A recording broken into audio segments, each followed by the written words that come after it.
So we're here today in the Deutsche Telekom building in the heart of Berlin. And we've had a DMU Global trip this week where we've had hundreds of students in European cities. Our students have all converged on Berlin for the final day of the DMU Global trip, where they're sharing their experiences with each other. They're hearing from local organisations in Berlin, and we're hoping that as a result of their engagements this week, they will take those lessons that they've learnt this week, they'll take those experiences and the people they've met, and they will translate that into action.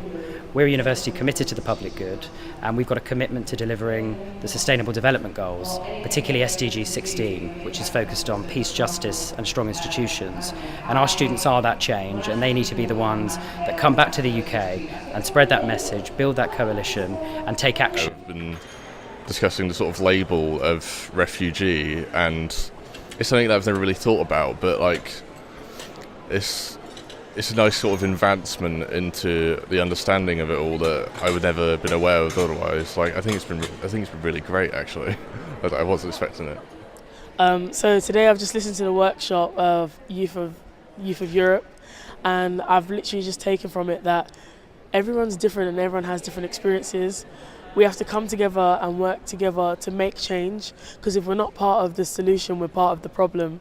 So more of us need to just get active, become activists. Even if we're non-conscious activists, we have to be active bystanders. We have to make change in order to see change, because we are the future, and if we don't make change, what future is left for us?